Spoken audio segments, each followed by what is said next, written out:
Assalamualaikum dulur salam buru baraya salam dunya tepang di sarang tata dan nabi harja anu baris ngaduikeun dongeng Sunda judulna Eulis Titi bagian ke-28 karya S. Sukandar. Mangga baraya wilujeng ngabandungan.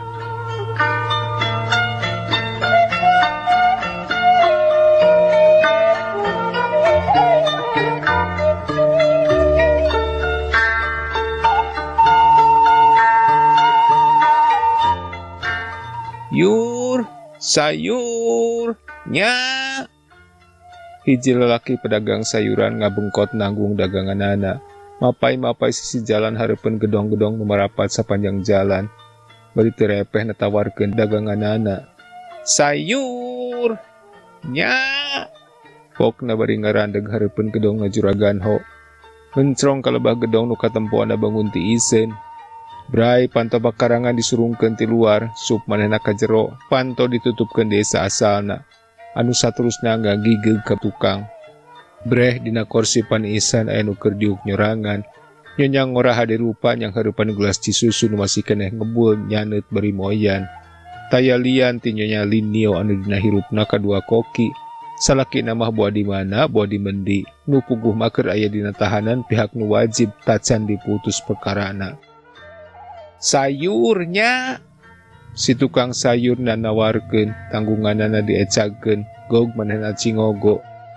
Kak belanja bang, koki udah pergi ke pasar, ada ikan basah bang, gak jualan yang gituannya, ini aja bayam, wortel, pete, pecai, nah ini cabungnya, jawab tukang sayur beri nyuplak dudukuina.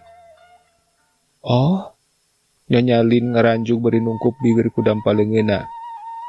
Muhun neng, hehe. Si padagang nyerenge beri make di dudukuina.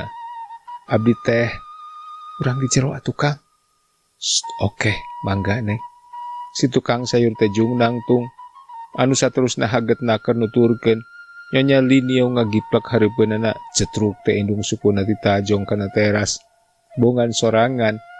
Panon teh dibake neleutincakeun diabur sakarepna ka gembang kudu ngeplok hareupeun. Solontod, bro, baiti susut, untung tenobruk Linio. Ngan daganganana aur-auran lantaran kagebeungkeun, aturan catanana nyung kedang, lantaran salangna sabelah deui lesot. Kunaon atuh Kang? Linio sanggeus malik ngorejat lantaran reuwas nanya, nyeung nu ngajapapang, manehna kalah olhok bengong lain buru-buru dulungan. Aduh, ieu neng ditajong kana biola, kana teras.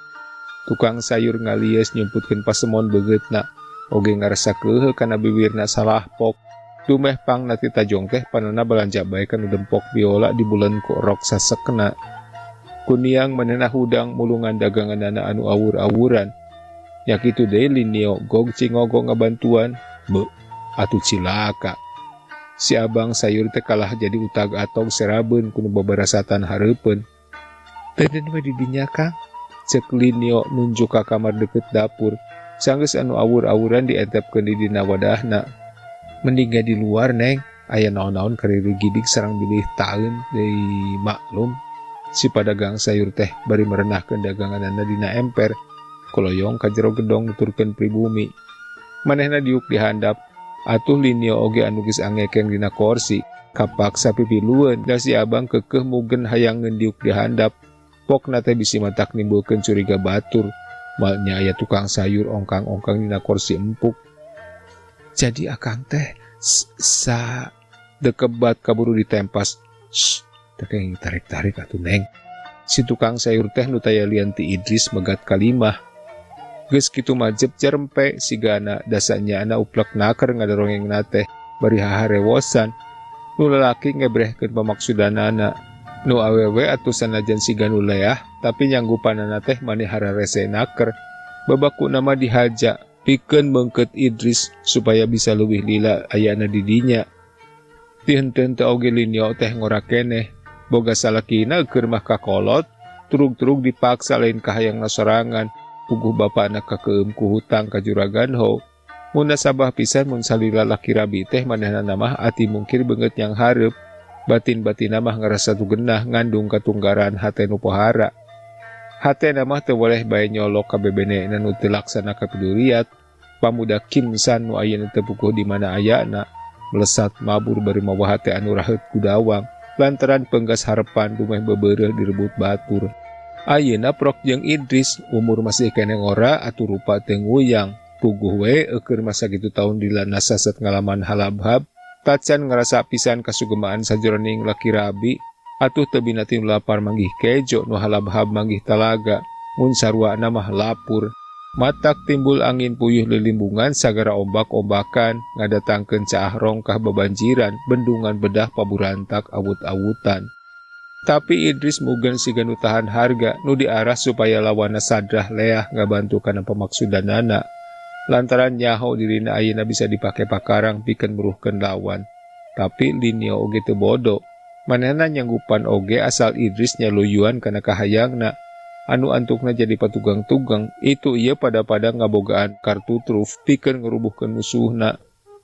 Akhirna pisan lantaran itu ieu embung eleh tungtungna timbul kompromi. Hade Idris nyaluyuan asal dibantu heula pamaksudan.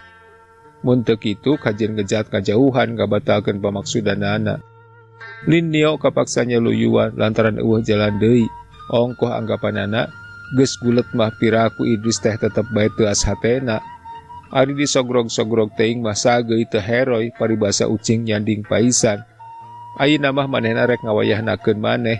Ku bisana patepung paduduaan kalawan samemena geus matak nimbulkeun kasugemaan oge.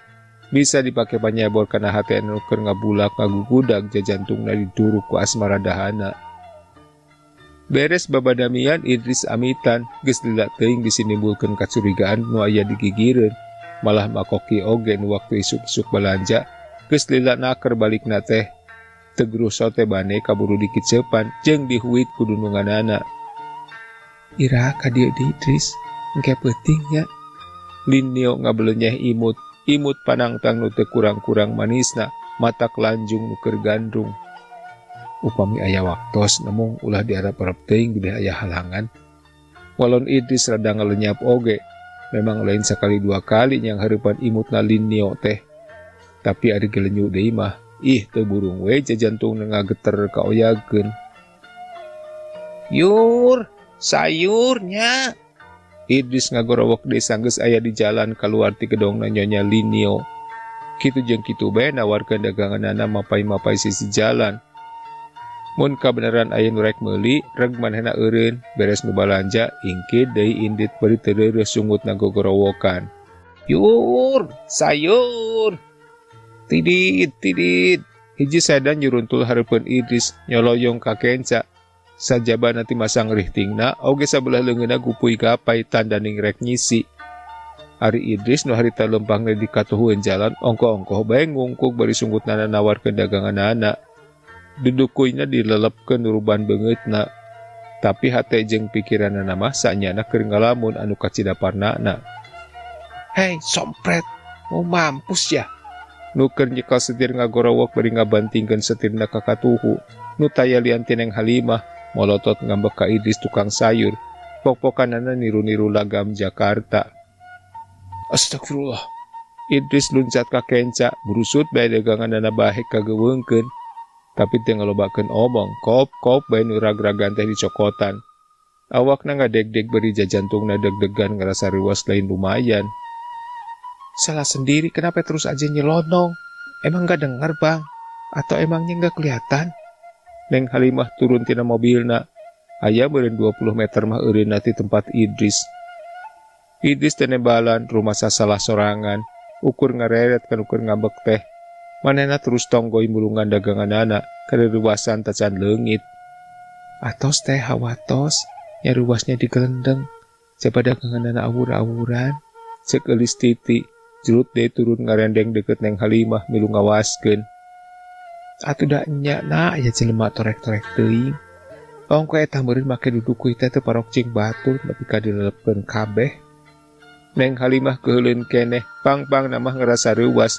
Namun sega tubruk teh matak jadi urusan. Sanajan manehna teu salah oge. Komo mun teu kahanteuna mah nu katubrukna paeh. Wih, kuning urang Sunda. Gerentesna Idris memang kadengieun puguh teu sakumaha jauhna.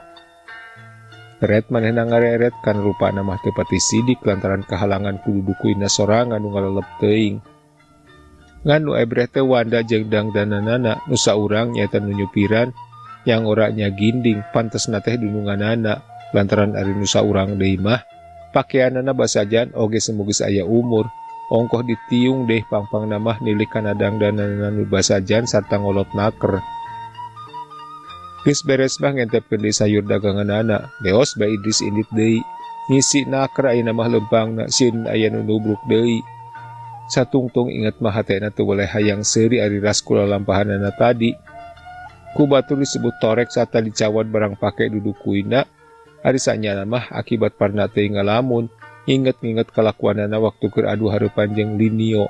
Anu samemehna ngadongeng teh make ngalakonan ngajurah roh heula, teu neuleutin cakeun sorangan, kagembang ku nu gusrak-gisrak hareupeun, matak rui-rei panas tiris. Sabot manehna lempang ngingkig, ras pikiranana inget. Nah, habieun nu tarumpak mobil teh asa geus nempo Wanda jeung rupa nu kitu teh. Ngan di mana jeung irah-irahana teu inget sama sakali. Nah, aing teh pondok-pondok teh ingetan. Asa geus nyeueung saliwatan di mana teh nya. Idris ngadadak ngarandeg lempangna sataret ka tukang nempo mobil nu tadi. Ari Neng Halimah jeung Eulis sanggeus tukang sayur ngajauhan, gerung mobilna dipajukeun deui. Ngan Eulis mah teu milu. Manehna terus neikreuh mapai-mapai sisi jalan.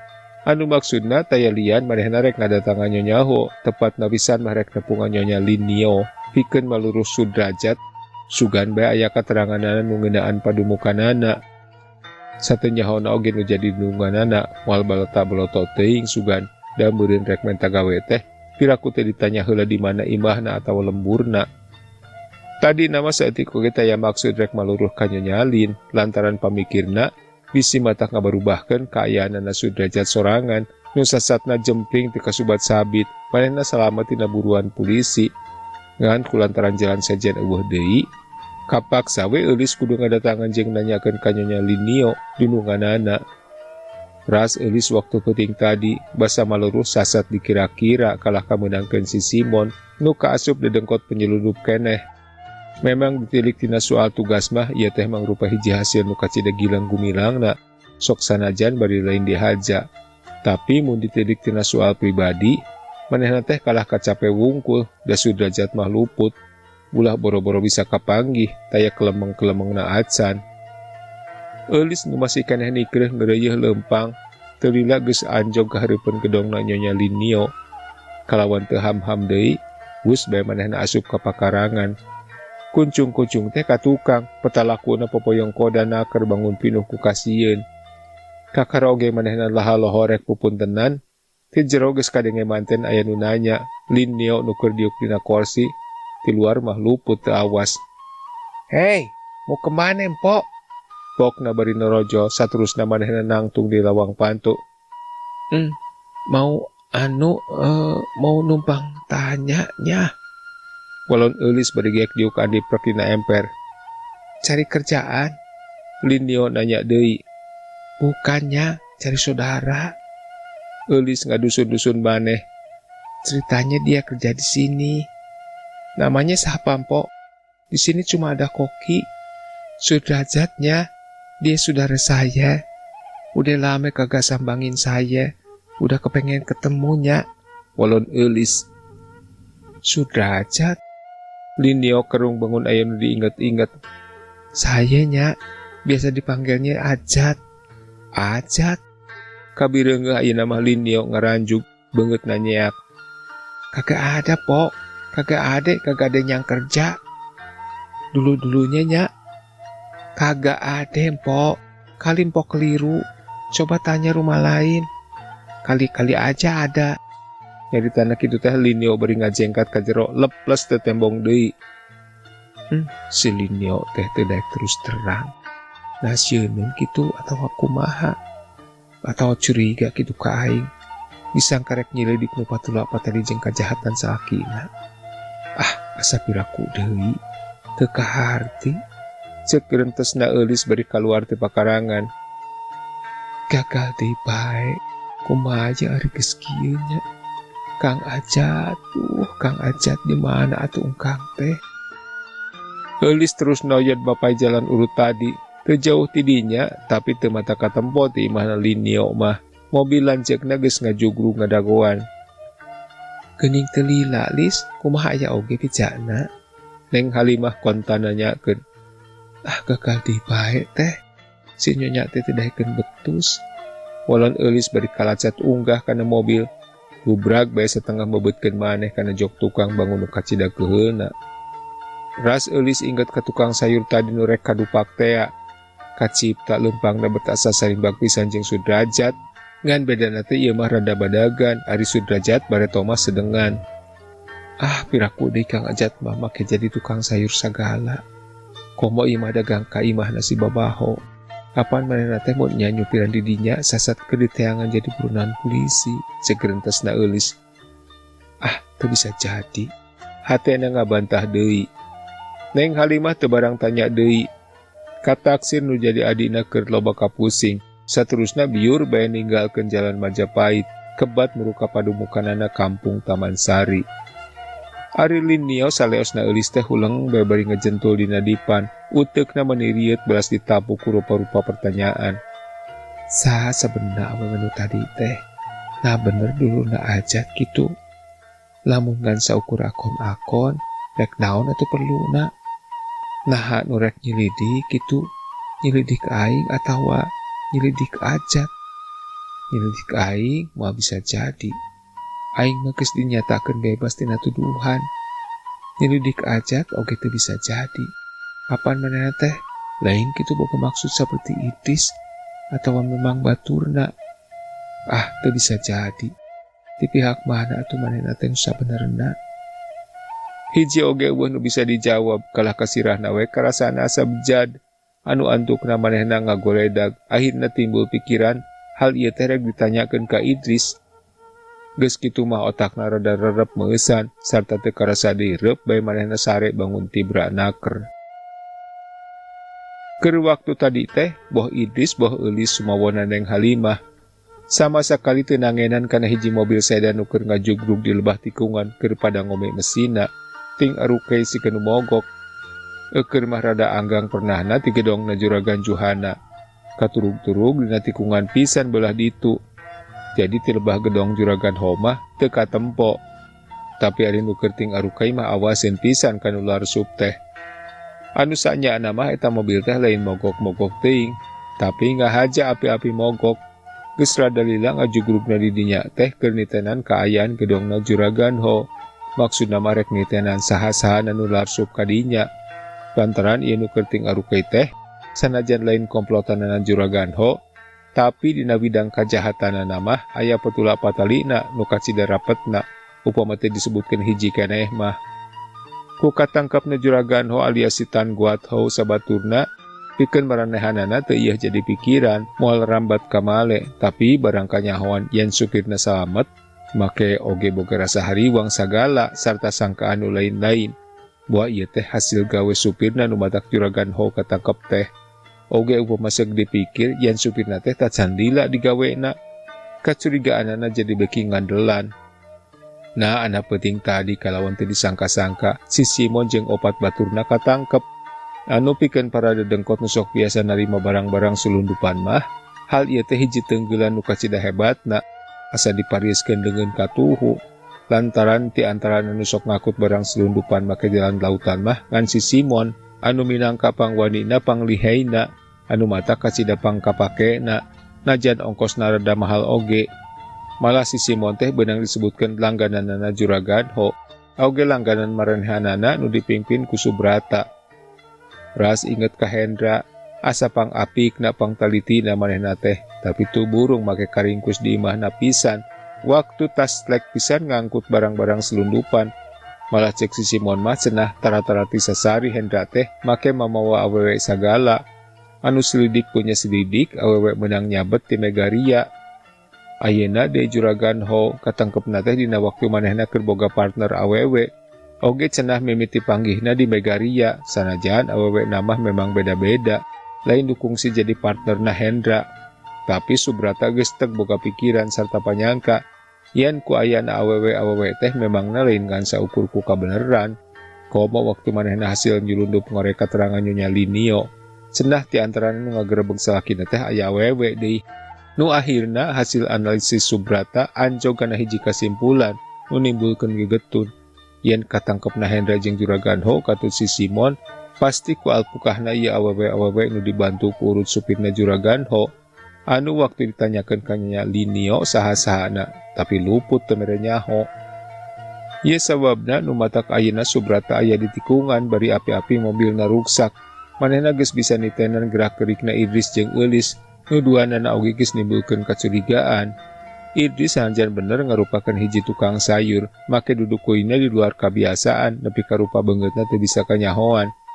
Oge waktu balikna ti kedong makan waktu nu kacidalilana di luar kabiasaan tukang-tukang dagang, nu biasana mah sok hayang buru-buru idit meungpeung isuk, perlu pikeun nawarkeun daganganana. Oge dina inditna deui teh manehna balik ka urut tadi.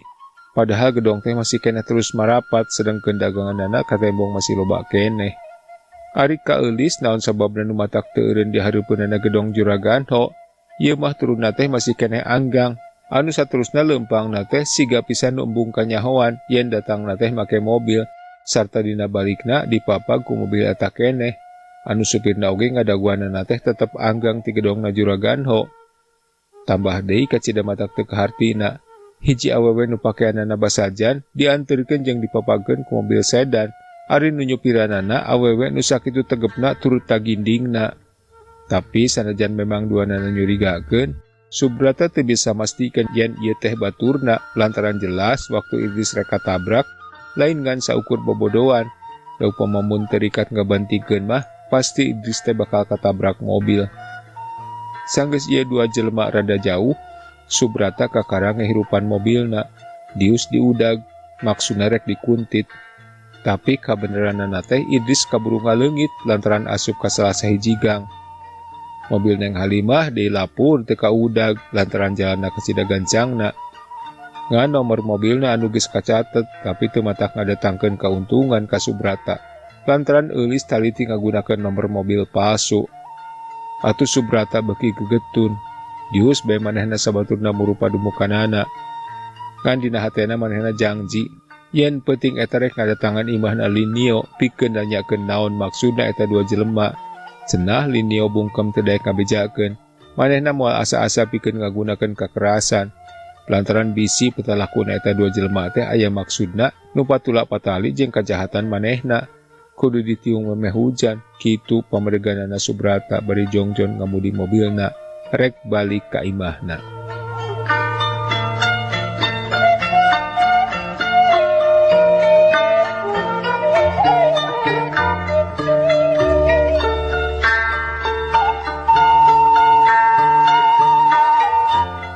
Cag baraya duwi ka dieu heula dongeng Sunda anu judulna Eulis Titi bagian ka-28 karya S. Sukandar. Insyaallah urang beuris tepang deui dina bagian anu salajengna. Hatur nuhun kana perhatosanana, tata dan nabi haja pamit, permios.